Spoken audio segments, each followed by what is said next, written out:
Hayo kwa mpinzani Silver Strikers, Young Africans wanao nafasi ya kutinga makundi. Of course kwa nafasi hiyo wanayo. Kwa Yanga, kwa timu zetu, mimi naona timu zote zetu zina nafasi kubwa sana. Yanga, Simba kwa mfano, Yanga ndio kwenda huko Malawi. Simba wanakwenda kucheza na wale Nsingizini, maana mnaye kwa sema mmoja eti Usingizini. Kuna mmoja alisema eti Usingizini ya Eswatini. Unaona kabisa kama ndio for the first time wanashiriki mashindano haya, experience hiyo hawajafika kokote, hawana rekodi yote katika michuano hii ya CAF. Unaona kabisa kwamba timu zetu sisi zamani tulikuwa ni underdog katika mashindano haya, lakini sasa hivi ninapozungumza ni top dog. Kwa hiyo ziko pale kwa ajili ya kufika hatua sio tu nusu finali, robo finali, bali nusu finali, na kwa sababu robo finali washafika. Kwa hiyo kikubwa ni kuvuka hatua zile ambazo walishawahi kufika. Kwa hiyo ukiangalia, naona mimi kuna zaidi ya 60% ya timu zetu zote kwa maana ya Yanga na Simba kuvuka kwenye hatua hii na kwenda kwenye hatua hadi ya robo finali ambako wameshafika. Sawa. Kwa upande wa Simba wamefanya mabadiliko kwenye upande wa benchi la ufundi. Ametoka Fadlu, ameingia Dimitar Pantev ambaye tulimshuhudia akiwa na Gaborone United.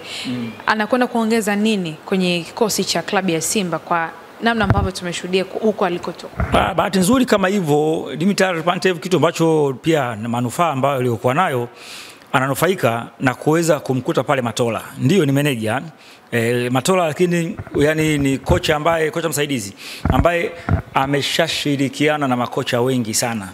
Kwa hiyo ni Simba, akiwa Simba pale wakiondoka huwa anachua timu. Kwa hiyo ni moja kati ya kitu ambacho kocha huyu lazima, naamini lazima atakuwa more than yani muda mwingi decision yote anafanya ni lazima amshirikishe Matola decision yote, kwa sababu kwanza huwa amna kocha ambaye huwa anakwenda na kila kitu cha kwake. Huwa akifika lazima aangalie kwanza hapa ilikuwaje, mlikuwa mnafanyaje, mlikuwa vipi substitution, yani lazima azome ile trend ya kile ambacho huko nyuma wenzake walikuwa walotangulia walikuwa wanakifanya. Kwa hiyo moja kati ya manufaa ambayo ananufaika ni kuwa na kocha msaidizi Matola ambaye ni mzoefu, ambaye kashafanya kazi na makocha wengi, lakini pia ameshakuwa mchezaji.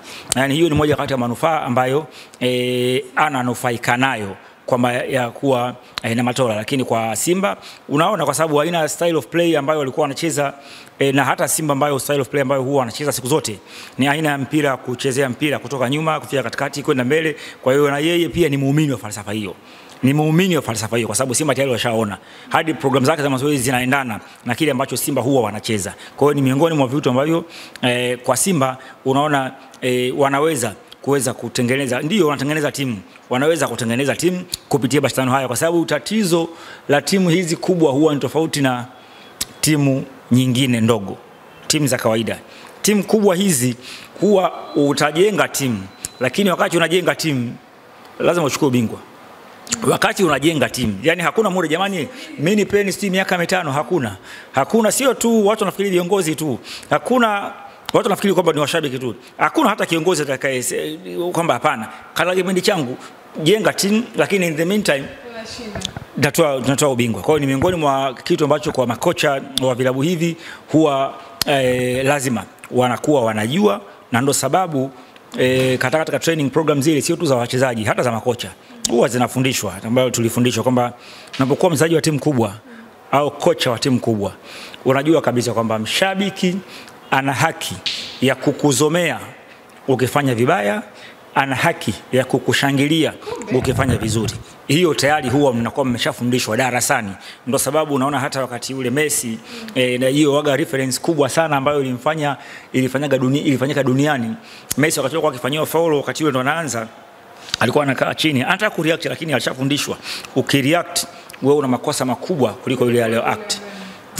Kwa hiyo ni moja kati ya mafundisho ambayo wenzetu ndio wameshaanza kufundishwa tangia udogoni. Hadi David Beckham naye wakati ule ametoka kwenye World Cup ile 2010, anafika pale airport, ilikuwa ni World Cup 2010 ile ambapo yeye ndo alikosa timu ya Uingereza ikatolewa kwenye World Cup.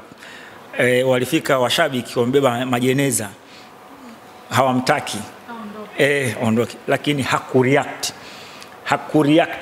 Alipotoka pale akaongeza muda wa kufanya mazoezi binafsi.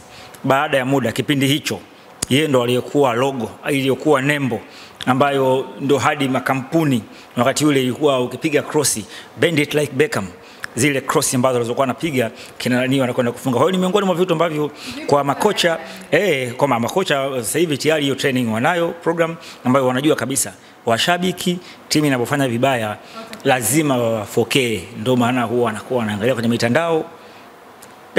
Kwa hiyo wanawajibika automatically, ndio manufaa ya timu za wanachama ambazo zina washabiki.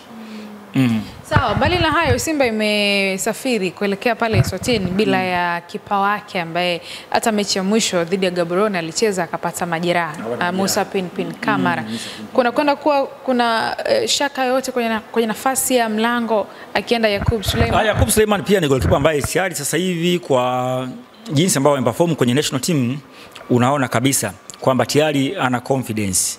Ni moja kati ya kitu ambacho kinaonesha sasa faida ya, ndio maana wao anasema katika eneo ambalo huwa linatakiwa kuwa na wachezaji ambao wako yani goalkeeper waga ni the same, yani number 1 na number 2 waga ni the same. Kwenye nafasi nyingine ndio kunaweza kuwa na replacement, lakini kwenye eneo la goalkeeping namba 1 huwa anatakiwa awe sawa sawa na namba 2, yani hakutakiwi kuwa na tofauti kubwa. Kwa hiyo ni miongoni mwa kitu ambacho kinathibitisha yani ile registration Simba walioifanya ya usajili wa goalkeeper wa national team. Ndio bana sasa goalkeeper national team, lakini kule anakuwa namba 2 anakaa benchi, lakini bado standard yake itaendelea kwa ile, ndio hachezi mechi, lakini kwa matukio kama haya yanapotokea ndio huwa yanathibitisha umuhimu wa ile decision ambayo Simba walifanya. Kwa hiyo kwa golini pale ndio of course wote ni magolikipa ambao wana ushindani huwa unakuwa na manufaa makubwa sana. Sasa kama hivi automatically yeye sasa golini atataka aweke rekodi ili aendelee kuaminiwa awe namba 1. Kwa hiyo ni moja kati ya kitu ambacho kina manufaa makubwa sana kwa Simba. Tumalize na upande wa viongozi. Rais wa klabu ya Young Africans ambaye ni Engineer Hersi Al-Saidi amepata nafasi ya kutolewa kwa wa kamati ya mashindano ya vilabu FIFA. Neno lako pia ni lipi? Kwa kweli viongozi wetu, Rais Wallace Karia pia kwa mjumbe wa ile kamati ya soka la makamu mwenyekiti makamu wa rais wa ile kamati ya beach soccer ya FIFA, ni moja kati ya kitu ambacho kwa kweli kinathibitisha kwamba kwa kweli soka letu sisi tumeendelea kimataifa, kwa sababu kama unakuwa recognized kama nchi kimataifa.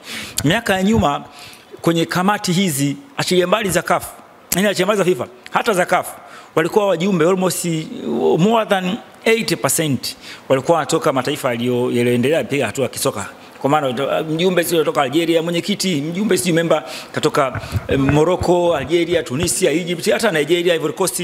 Lakini sasa hivi unaona kwenye wajumbe wa kamati hizo za FIFA wanatoka Tanzania. Hiyo kwanza inathibitisha kwamba Tanzania tuna yani kwenye when it comes to football yani tunao viongozi, kwa sababu wanathibitisha kwanza ile professionalism, yani ule modality uongozi ambao wao yani wanao umeonekana na kuweza kuthibitishwa na shirikisho la soka la dunia hadi kuweza kusaidiwa. Ni moja kati ya kitu ambacho kinathibitisha kwanza uongozi uliopo, lakini pia inathibitisha Tanzania tunapiga hatua katika mchezo wa mpira wa miguu.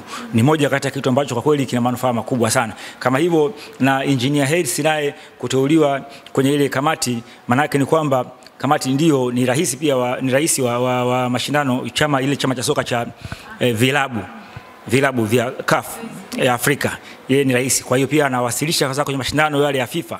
Yeye atakuwa mjumbe mashindano ya vilabu katika ngazi ya FIFA. Hiyo yenyewe ni moja kati ya kitu ambacho kina thamani kubwa sana, kwanza sio tu kwa klabu kama nilivyozungumza, lakini pia hata kwa nchi. Lakini kingine ambacho kina manufaa makubwa sasa ni kutengeneza network, ile ushirikiano sasa. Kwa maana sasa kama mchezaji yoyote, sio kocha yoyote, na sasa hivi tunatarajia hata training program nyingi sana sasa zitatoka fursa za sisi wataalamu wetu kupata nafasi ya kwenda kupata training program mbalimbali, iwe ni za beach soccer, iwe ni za sports management ambazo za FIFA ambazo huwa zinatolewa katika mataifa mbalimbali. Kwa hiyo ni miongoni mwa vitu ambavyo kwa kweli vitakuwa na manufaa makubwa sana kwa maendeleo ya soka la Tanzania.